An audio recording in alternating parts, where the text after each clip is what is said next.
Buddy, Patrick Steer here. Welcome back to another episode of In My Kitchen. Well, today I'm going to show you how to cook a restaurant quality meal. That's right. We're going to have loaded potatoes. Sometimes they're referred to as twice baked. I call them twice baked potatoes. And I'll show you how to do that. And then we're going to do a prime rib with these potatoes. Doesn't that meat just look lovely? I picked this up on sale at Christmas time. It was $5 a pound.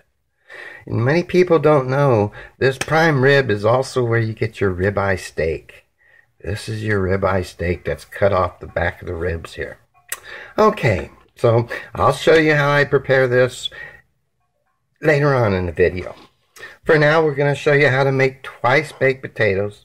For ingredients, we're using sour cream, chives, and salt, and shredded cheese. And if you wanted to, you can add a little swine to it with some bacon. Just take some bacon, chop it up, fry it, drain the grease out, sprinkle it in at the last. We'll just fold it in with the cheese, and it just makes it taste lovely. All right, let me show you how you prepare your potatoes. I go to the store and buy the bulk potatoes. I get as big as I can get, and we're going to do 6 of them. 6 of them to a pound of sour cream, or just about a pound. So anyways, I'll show you what I do. I take the potato, and when I cook it, I decide which side's going to make a bottom and which side's going to make the top. So here we go. This is the top of the potato, and we're going to cut up on it. Yeah, just like this. Beautiful. All right. Then we just take our spoon, and we're going to carefully spoon out all the potatoes in here. You see that? You see how I'm doing that? You don't want to damage the shell because we're going to bake it again with all the stuff inside. It's just lovely. Jake the asshole, he made a great meal the other day. I'm just going to have to try it. But I'm waiting for my blood to come in from Jaren's website. I think I'm going to add a little blood to my steak tartare, and I want to thank Jake for the recipe. Okay. Let's just check that out. And this is what you want. You want to scoop it out without damaging the potato. And another thing you have to do this while the potato's hot, fresh out of the oven. Because the idea is we want as much as the water here to evaporate as possible. So I'll come back when I'm finished with scooping out all the potatoes. Back, everybody. You can see I scooped out all the potatoes. Yeah. I'm making a few more than 6 here, but you would use 6 to about a pound of sour cream. Okay, after I scooped them all out, now keep in mind I baked these at 350 for about, an hour and 10 minutes, because you want to make a nice crispy shell. Okay, so after baking them, I took them out of the oven right away and emptied them out. So this way, like I say, we want as much of the water in the potatoes to evaporate as possible. And once you do that, then you add, this is probably just a little over an 1/8 cup of chopped, or just under a 1/4 cup of chopped chives. We'll see how this looks here. And you want to go ahead and add this in now, because that's going to really make the potatoes real flavorful. Yep. Yeah, just lovely. Lovely, lovely, lovely. I can smell it already. And there you go. Now we're just going to let this sit on the counter and cool off for about 20 minutes, 25 minutes. Come back occasionally and just stir it. Let some of that water evaporate. Okay. And then after we let it set for about 20 minutes and cool off here, we're going to put it in the ice box for about 20 minutes because we want the potatoes a little chilled when we mix in the sour cream and salt and everything else. And we'll be back when we get to that part. Welcome back. We're going to go ahead and finish up now with the second step. A few things I forgot to mention. The potatoes, when I prick them at the top, I always select which the top of the potatoes is going to be, and I prick it right in the middle so that when I cut it out, I cut that part out. Okay? And remember, you're going to bake these and you're going to scoop these out just as soon as you pull one out of the oven, scoop it out, set this shell down, pull another one out, and you want to scoop these out that when they're hot to get most of the moisture out of the potatoes you can. Okay, and another thing I forgot to mention is I use fresh chives. Gotta use fresh chives. I don't give a shit if it's organic or not. That's just a scam for people that like to pay more. And I always support your local dairy. I do. Daisy makes wonderful sour cream. Okay, remember what I said. I use 6 bulk potatoes. These aren't the bag potatoes because they're too small. So I buy 6 bulk potatoes per pound of sour cream. You want to add maybe about 2/3 of the sour cream, mix it up, and then try it again. Okay, as many as you may know, you've seen this on my kitchen tour of my kitchen. I'll leave the link down below if you didn't see that video. You can get this on Amazon. And you know what? You can even use Charon Link so that poor guy can get 25 cents from Amazon. Pity for him. Anyways, we're going to go ahead, put our sour cream in there, and go ahead and mix this with the blender, and we'll be right back. Oh, wait, I wanted to mention something. I know right about now, a lot of you are down in the comment section, and you're just saying, well, potatoes, he's a potato. I'm sorry. Those other potatoes are full of shit, and these potatoes here are full of goodness.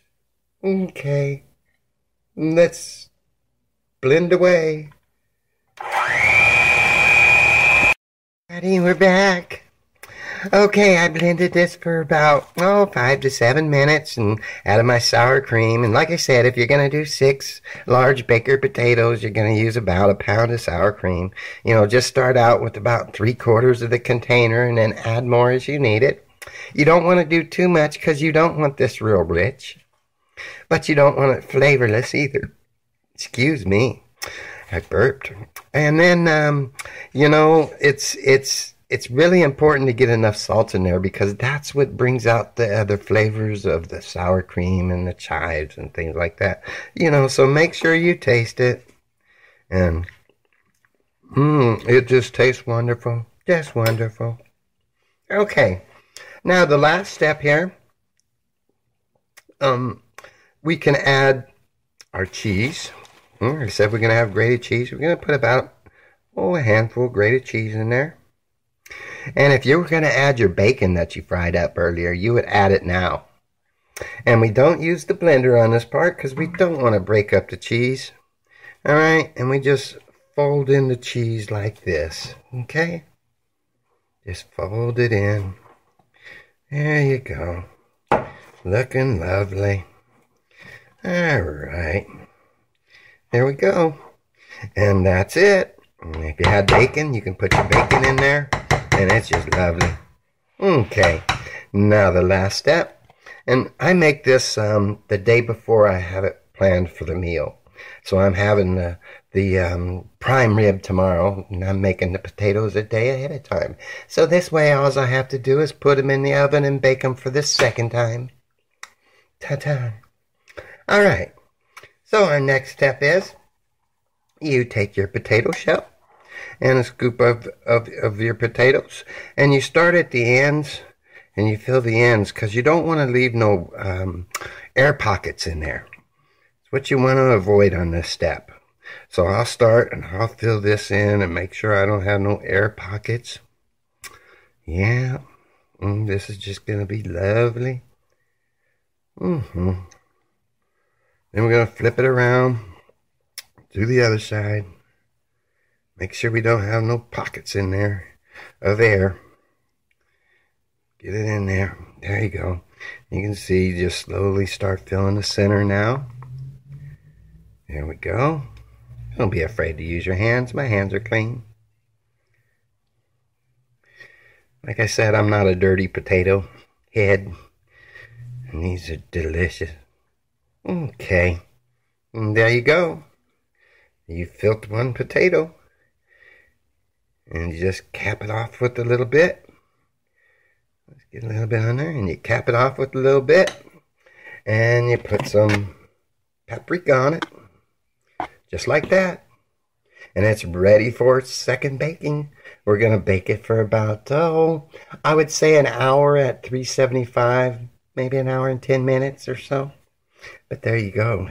This just tastes lovely with some steak. I just can't tell you how good and delicious these are. Okay, we'll be back with the how to prepare your prime rib. We're back and we're going to start cooking the prime rib. For this recipe to be successful, everything has to be room temperature. From the beef broth I put in here, the celery, the onions. Make sure everything is room temperature. It's very important that the meat is also room temperature. In fact, I pulled the meat out at 7 a.m. this morning and just left it in its cryovac vacuum package. And just to get it room temperature. The prime rib has to be at room temperature in the center of the prime rib. Because we're just going to cook it for about 35 minutes at 550 degrees. If your oven doesn't go up to 550 degrees, 500 degrees is good enough. So therefore, everything's got to be room temperature. So I'm going to put this in about 10 minutes before I put my prime rib in the preheated oven, because I want all this juice to warm up. But all that's in here is a bed of celery and onions so that the prime rib is mostly above the edge of the pan. Okay? So, now let's get started with dressing the prime rib with spices. Jack, as you all know, I heated up my oven to 550 degrees. If yours only goes to 500, that's perfect. I heated it up a half an hour ago, and 15 minutes ago, I put that pan of vegetables and beef broth in the oven. I want that hot when I put my prime rib in the oven. Okay, now this prime rib has been sitting out in the cryovac bag since 7 a.m. We want it room temperature. If you've ever eaten at a great steakhouse, they never cook your steak cold. It's always room temperature when they cook it. This is what makes it so great and tender.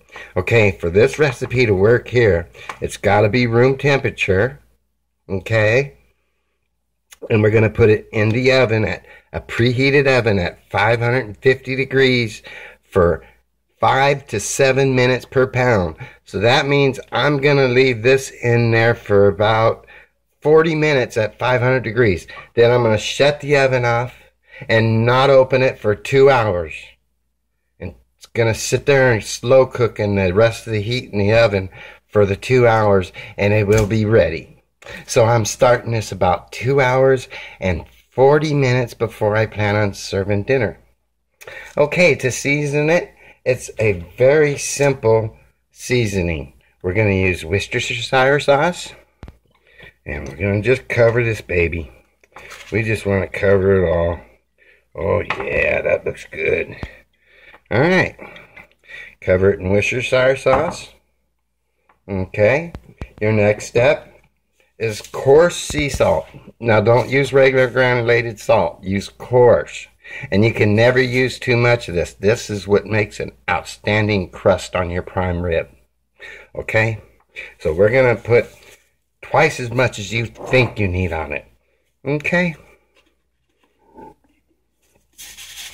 Like I say, I'm going to really load this up. You're going to be shocked. Going to kind of pat that salt in there. Like I said, you're going to use twice as much as you think you do. Alright. Get some on the bottom. Some on the sides. Alright. Some on the other side. That's lovely. Alright, we got our salt on there. Okay. Now we're going to put a little bit of garlic, granulated garlic. Okay. Here we go.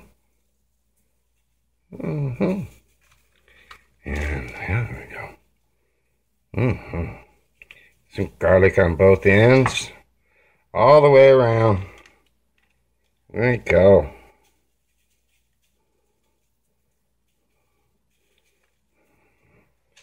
Yes, sirree.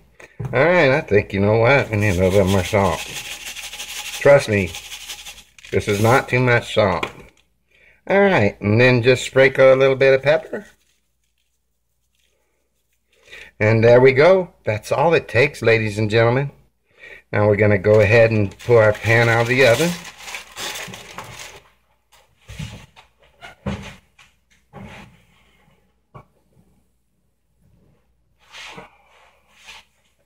Okay, we'll be right with you.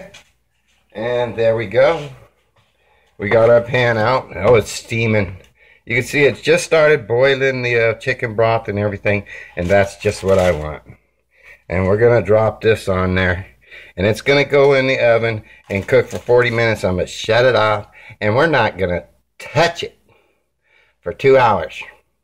Okay? We'll see you then. We're back. For tonight's dinner, we're having green beans. This should appease those vegans out there because these are steamed. I steamed them for about 20 minutes, you know. But you know what? I'm a carnivore. So I'm finishing these up in a pan of bacon. And there's about, I don't know, a tablespoon or two of bacon grease. And we're just going to throw them green beans in there. Heck with them vegans. And then we're going to finish frying them up for about 15 minutes. We'll be back and we'll be slicing up that prime rib and serving dinner. Hey, we're back. The green beans are done. They look delicious. Fried. What I did was I put a little bit of salt and pepper in with the green beans and with the bacon. And they're all fried up and they just taste delicious. Okay, here's the prime rib. Like I said, I cooked it for 40 minutes at 550 degrees. Got a nice, beautiful crust on it. It's going to be tasty. Okay, now the first step, I'm going to check. We should be at around somewhere close to 140 degrees in the center of this roast. So let's see what we got here, ladies and gentlemen.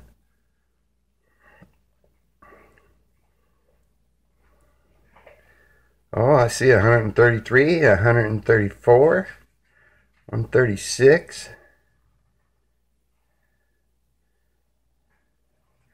Oh, this is just perfect. It's going to come up right around 138. That's just perfect. That means you're medium rare in the center of this roast. Okay, let's get to carving, shall we? First, I'm going to cut these strings off. I didn't show you this, but I put these strings on there. You can learn how to tie a butcher's knot on YouTube. Just search butcher's knot. Okay, and let's pull these strings off. It's very easy to do the butcher's knot. Trust me. Okay. Now, I got the butcher's knot, or the butcher's twine off. Next thing we're going to do, you can see the ribs right here. We're going to go ahead and remove the ribs to make this easy to slice. Now, sometimes when you buy it from your butcher, he will have removed the ribs and then tied them back on so you still have a standing rib roast. Because remember, without the ribs, you don't have a standing rib roast. All right, so that's what I'm doing right now. Is I'm just carving off the bones. And there you go. It's just about off. And this is a separate meal in itself, so don't let it go to waste. This is delicious. Okay.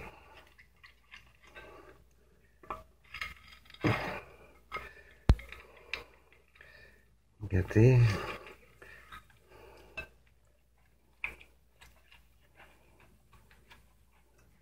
And there you go. The ribs are removed. All right, we're going to set those aside. Stand our rib roast back up. Then we're going to go ahead and slice it. And we should have medium rare. Medium rare is 140 in the center. Let's go ahead and slice this. And on the edges, we're going to have more done to well done. And we'll just, that crust is just beautiful. Oh, just look at that prime rib. Isn't that beautiful?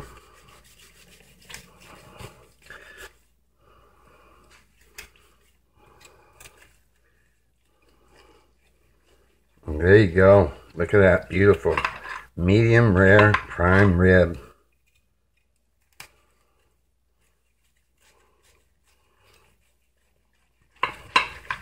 Okay, there you go. Look at that. Nice and pink. Okay, well, we'll come back and show you what it looks like on the plate. Here you go, everybody. A wonderful restaurant quality meal. You got beautiful prime rib, medium rare. You got the twice baked potato. And you got the green beans fried in bacon. Just yummy. One of my favorite meals. Well, this is Patrick Steer with another episode of In My Kitchen. Thanks for joining me. Ta-ta.